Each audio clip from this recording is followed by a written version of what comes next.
Well, here we are in Nashville, Tennessee. This is Steve Hall on my floating deck garden. Man, look at all the peppers. The peppers are doing so good. They're just coming out like crazy. Sheila's already ate three of them, and they're not even really getting going. They get up like 3-4 feet high and really kick out.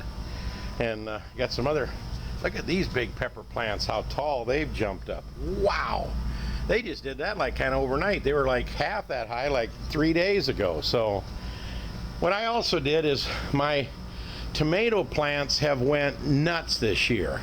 Larry, my brother, if you go to Larry Hall Rain Gutter Grow System up in Brainerd, Minnesota on YouTube, you'll see that he's doing a lot of these grow bags now, because when the roots come out and hit the side of the bag, they air prune and it gets more nourishment because it generates more roots. And you're probably tired of me saying that, but I gotta say, man, not only do you, if you plant a garden like this by putting in a tub, a shallow tub, put the grow bags in it, and then you put water in the tub and let it wick up from the bottom with potting mix, not potting soil or garden dirt, but potting mix. It has the right amount of soft stuff in there. And you can tell, every plant is different. This tub over here, completely dry. This one over here, a little bit of moisture. This one here is still a half of an inch. So the plants, and these little guys over here that are not doing so good that I got at a different nursery, even though I do have a red tomato down there now, I'm gonna pick my first one here.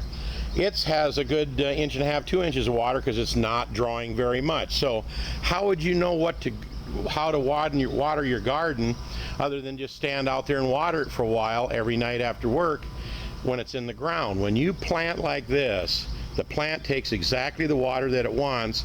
And last year, I don't know if you remember any of my videos, I did the rain gutter grow system. Grows great, buckets are great.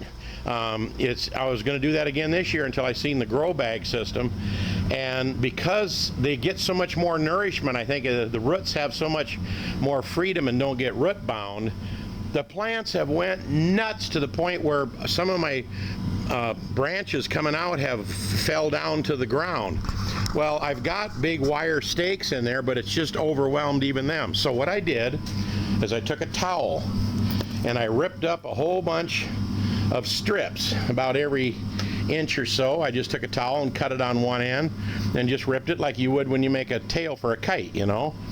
And I went over here all along in through my plants, because like plants like branches like this are so heavy that they were laying clear down on the ground. Now you can see where I've just wrapped it around. It's a nice soft gentle hold up, and it just goes, I put it around a couple of branches and I tied it to my wire stakes. And over in here is some more.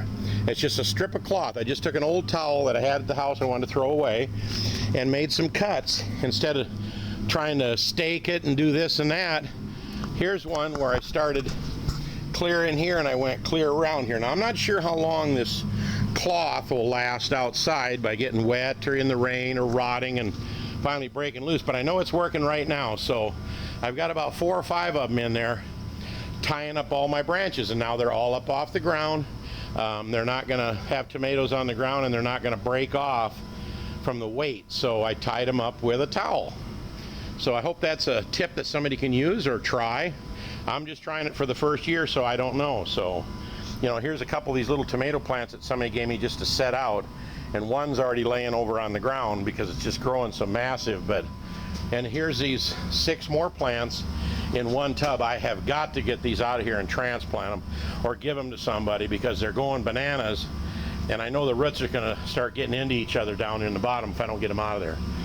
But the blackberries are going bananas. I mean, Lord, look at all the big blackberries. They're getting bigger and bigger. I know they're going to turn black and just be absolutely delicious. I can't wait this year.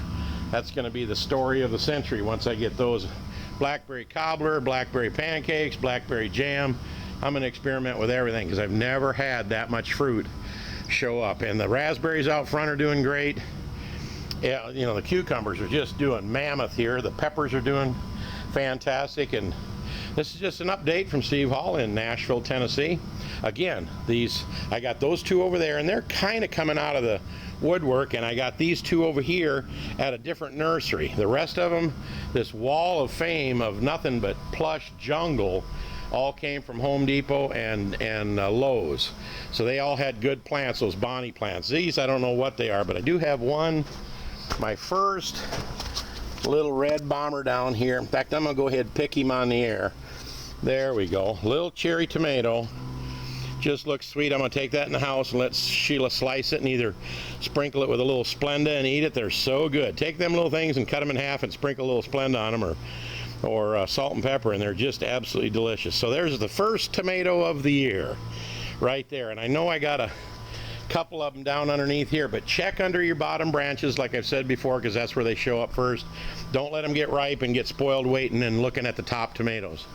All right, this is a garden update. Tie up your branches with some towels, and hopefully that helps. Talk to you soon. Bye-bye.